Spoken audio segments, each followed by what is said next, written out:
Madame, Monsieur, bonsoir, bienvenue dans Que du sport. Sport automobile pour vous accueillir avec une compétition pas comme les autres, elle est presque inédite. Il s'agit du 24 heures Off-Road Rallye Maroc qui débutera dès demain dans le sud du Royaume. Pour sa deuxième édition, ce rallye raid est déjà une référence. Aujourd'hui, les 120 engagés se sont donné rendez-vous dans la ville Ocre pour les vérifications administratives et techniques. Les 24 heures Off-Road Maroc est la première épreuve d'endurance et de vitesse en Afrique, courue par étapes, par équipe. Cela va permettre aux pilotes et copilotes d'effectuer des relais durant une spéciale. Programme 4 étapes, ce sera une occasion pour les participants de s'éclater au volant, mais aussi de découvrir les plus beaux paysages. Demain, la première étape reliera Marrakech à Agadir. Faire venir autant de monde juste pour 24 heures, puis ils n'auraient rien vu du Maroc, ils auraient vu l'endroit où a lieu les 24 heures. Donc on a eu l'idée de diviser ces 24 heures en 4 fois 6 heures à 4 endroits différents, ce qui leur permet de faire un peu de tourisme et de voir comment le Maroc est beau.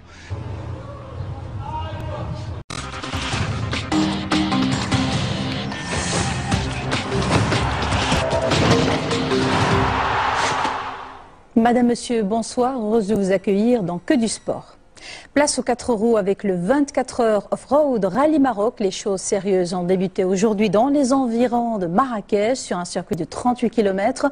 Au menu 6 tours et 6 heures non-stop où plusieurs pilotes par équipe se sont relayés. 22 véhicules et 140 participants animent donc cette deuxième édition. Les 24 heures Off-Road Maroc est la première épreuve d'endurance et de vitesse en Afrique. Cette spéciale du jour est revenue à l'équipage Sifa 4x4, Marc Mazot, Philippe Godet, Yorick Varjo et Dominique Galland ont remporté l'épreuve du jour. Ça va donc grincer sur le tracé puisque demain, la deuxième manche de 6 heures non-stop se disputera dans la région d'Agadir, plus précisément à Tiznit. Devant, ça a commencé à casser, à crever. On a dit la seule solution, c'est de rouler régulier, propre, le plus possible, sans provoquer la chance. Et je crois que la chance nous a réussi parce qu'il y a beaucoup de véhicules qui ont eu des crevaisons, des problèmes mécaniques. Et nous, on a essayé d'assurer. Et on a vu que ça c'était payant aujourd'hui. Je pense que c'était de la bonne stratégie.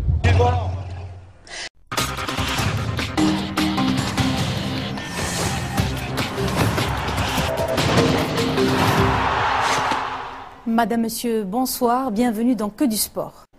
Sport automobile, à présent au menu, les 24 heures off-road du Maroc. Après l'étape d'hier disputée dans les environs de Marrakech, aujourd'hui les pilotes engagés au nombre de 140 ont pris le volant. Objectif effectuer 6 tours en 6 heures non-stop sur un parcours de 45 km à Tiznit dans la région d'Agadir. Pilotes et copilotes ont effectué les relais durant cette spéciale du jour. Seuls les meilleurs chronos seront comptabilisés. Cette compétition 100% vitesse et endurance reprendra dimanche avec la 3e étape demain. Les participants effectueront une liaison de plus de 300 km entre Agadir et Ouarzazate. Hier, on a appris un petit peu comment allait la voiture et aujourd'hui, on l'a bien en main. Et je crois qu'on a fait des très bons temps parce qu'on était 2e à un moment donné, 3e temps.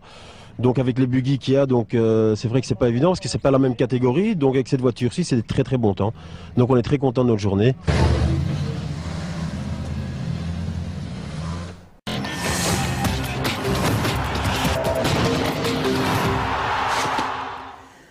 Nous sommes le dimanche 24 avril 2011, c'est Que du sport et c'est sur 2R.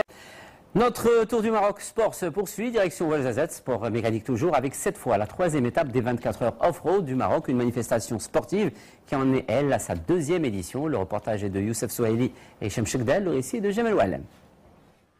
Après la dernière et difficile étape très montagneuse, les concurrents ont abordé cette 3e étape avec beaucoup plus de sérénité. En effet, les 39 km de boucle disputés dans les environs de Ouarzazate étaient une spéciale sur piste rapide qui favorisait donc les voitures les plus puissantes. Et les amateurs de rallye raid n'ont donc pas été déçus.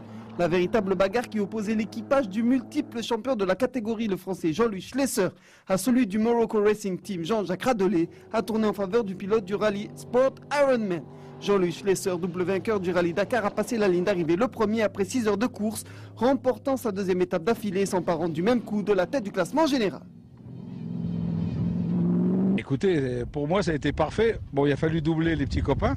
C'était un peu plus difficile parce qu'il y avait beaucoup de poussière, mais autrement, dans l'ensemble, on n'a pas eu de gros soucis. La 4e et dernière étape se déroulera après-demain dans la région d'Agasaï, à une 30aine de kilomètres de Marrakech. À l'issue de cette boucle de 44 km, Nous connaîtrons le vainqueur de la deuxième édition du 24 heures off-road du Maroc.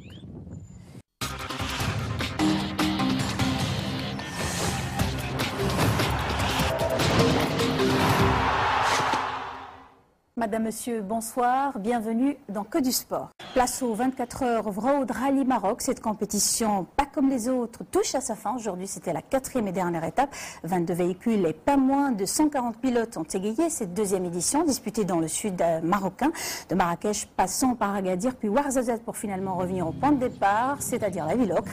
Les 24 heures off-road Maroc est une épreuve d'endurance et de vitesse disputée par équipe. Aujourd'hui, pilotes et copilotes ont effectué des relais durant 6 heures non-stop sur un parcours de 45 km dans le désert d'Akerfei. C'est le team Rallye Sport Ironman emmené par Jean-Louis Schlesser qui remporte les 24 heures off-road Rallye du Maroc. Quant aux nationaux, c'est l'équipe de Morocco Racing Team qui arrache à la 2e place. Je ne connais pas bien la région. On a pris un petit bout de la spéciale qu'on avait utilisé l'année dernière, qui était peut-être plus rapide que ça, et un oued qui était des oueds qui étaient quand même un petit peu plus faciles cette année. On a géré notre course et on finit 2e au général, enfin, pour une première fois avec une nouvelle voiture. Et je voudrais remercier toute mon équipe parce que c'est vraiment un sport d'équipe.